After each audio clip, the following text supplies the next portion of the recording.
Hello and welcome to the MCF Participant Educational Series. The Q1 topic for 2019 is retirement goal setting. In today's discussion, we're going to introduce you to MCF and a quick who we are and what we do, along with discuss planning for retirement and more specifically setting up your goal for retirement, as well as understanding the income sources available to you. And then we'll touch a little bit on retirement readiness, and which all that means is ways that you can get to your goal. My name is Hunter Nighbert. I'm a financial consultant with MCF. This is my direct contact information. Should you have any questions about this webinar, feel free to reach out in any manner, or if you have individual questions about your individual account or planning, that's one of the functions we serve for you, and please feel free to reach out at any time. MCF is an independent SEC registered investment advisory firm, and all that means is that we work for our clients for a fee, take no other revenues from custodians or any other revenue sources, but from our clients. In this case, we are a fiduciary plan consultant for your employer, and are paid by them. We serve two roles, the first one being plan governance, which is all things running your plan, compliance, and investment related in terms of picking out the funds that are in your plan and making sure those funds are healthy and performing regularly on a regular basis. The second part of that would be we are there for plan participant outcomes. What's a participant outcome? To us, it's where people have saved an adequate amount in order to retire on time, and it's really as simple as that, no matter what your goals and lifestyle would be. We currently manage a little over $1.5 billion of assets under management. We have 23 employees and offices in Covington and Lexington, Kentucky, as I mentioned before. As a quick review, your retirement plan contributions are automatically deducted from your paycheck. This year you can contribute up to 100% of your salary or pay for a maximum of $19,000. If you're over 50, the government allows you to put in another $6,000 as a catch-up contribution for a grand total of $25,000. And remember that you are always 100% vested in your deferral contributions within your plan, or any plan for that matter. So no matter if you leave your employer, your money is portable and safe to go with you, along with any earnings that may have been generated from it. So today we're talking about retirement goal setting.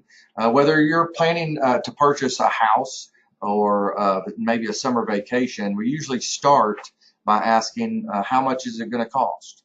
But unfortunately, many of us don't try to figure out how much money we need when it comes to planning for retirement. Have you ever stopped to ask yourself the question on the screen, how much will retirement cost? I've got news that there is a number out there for each and every one of you, and it's going to be different. If you haven't asked that question, it's okay. Most of you are already investing in your employer's retirement plan. Then you recognize the value of putting money away for the future, and honestly, that's a great start. But today, I just want to talk to you a little bit about the value of being a little bit more precise in setting your retirement goals. Fewer than half of all investors have ever tried to calculate how much they need in retirement, according to a bank rate survey done recently.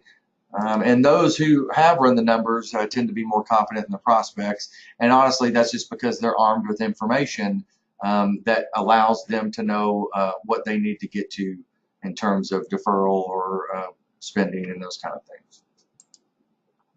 Factors to consider when you're preparing for retirement would be lifestyle. What type of lifestyle do you hope to enjoy? Think about how that might impact how you need to save. What will your living situation be? Will you own your house outright? Will you still have a mortgage? Will you plan to rent? What other costs do you need to bear in mind? Which brings you to your expenses. As you arrive toward retirement, it's extremely important to have a handle on what you're going to spend on a monthly and annual basis. And then the one that is increasingly affecting everybody is the cost of health care in retirement. As we see in our health plans with our jobs continue to go up in price every year, and it's no different for those in retirement. So we have to plan for those types of expenses, and a lot of that has to do with the rising lifespans of people these days. So we recommend that individual employees or participants or anybody for that matter, retirees, need to replace 80% income. And it's not 80% of what you're making at the beginning or the middle of your career. It's 80% of what you're making in the final years of your working days. And of this 80%, in general, employer asset plans generally, so 401ks, 403bs like you're in today, account for 50% of that 80% target replacement goal.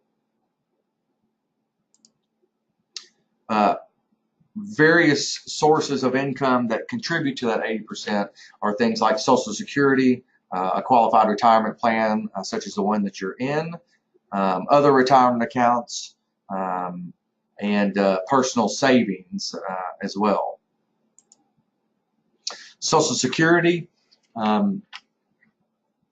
this is a nice graph that kind of shows you estimated monthly retirement benefits based on if you're 25, 38, and 55.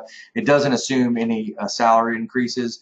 Really, since Social Security is going to be a part of what I believe to be everybody's retirement scenario, it's very important that you just log into the socialsecurity.gov and check your annual projection of what your statement looks to be about what you're going to get as a monthly benefit.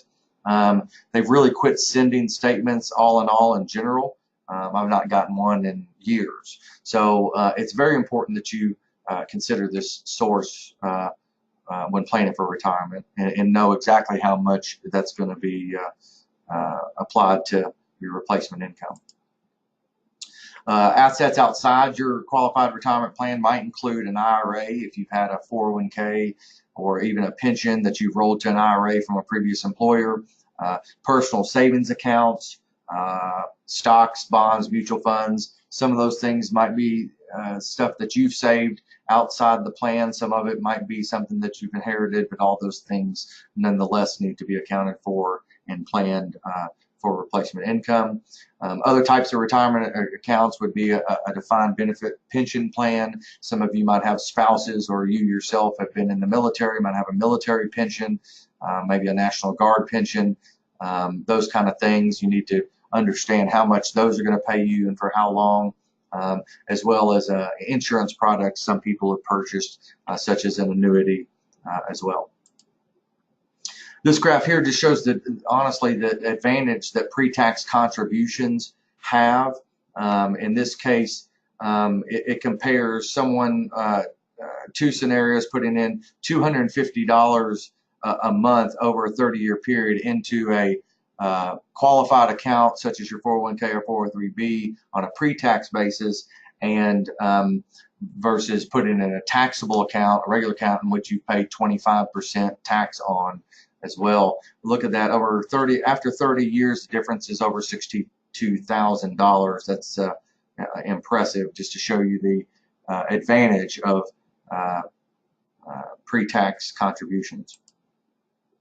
So now that we've talked about the replacement goal of 80%, we need to talk about how do we get there. And our recommendations, along with many experts, would be 12% or above in terms of total contributions and deferrals. That would be both you and the employer match.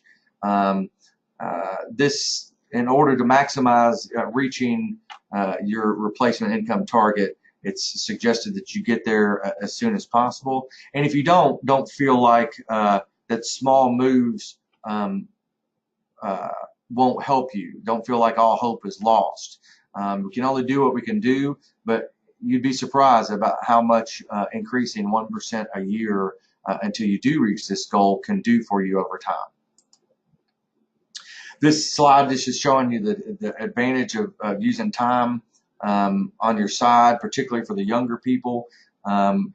Susan invests $50,000 or $5,000 a year between the ages of 25 and 35. She's got 562,000 plus. Bill invests 150,000 or 5,000 a month, 5,000 a year, sorry, from ages 35 to 65, and he's got less than Susan because he started 10 years later.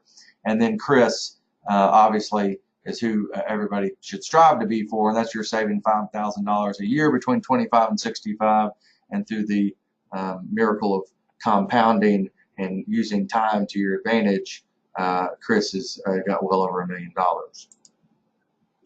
And then, as I said before, if you can't get to the 12%, just to illustrate what small moves can do. After 40 years, if you were to save $100 a month, it would provide almost $1,200 a month in income to you. But look what that extra $100 a month to $200 a month gets you. It gets you more than $1,200 more per month, and so on and so forth. So if you can't get to the 12%, if that's a big jump, then it's very important that you look to increase what you can, because it does make a difference. So strategies to help you save more. This is somewhat commonsensical, but track what you earn, and if you and versus what you spend. Find ways to lower those expenses. And if you don't know exactly how much you spend, a great exercise is over a 3 to 4 month period. Just logging everything that you spend and getting a full handle on it, and then you can find ways to cut stuff that may be unnecessary, or maybe something as simple as lowering your thermostat 1 degree in the winter and raising it a couple degrees in the summer to create some savings that way. Create a budget. If you haven't, it becomes increasingly important as you get towards retirement. And for the best advice to not derail you in terms of saving for retirement is don't cash out.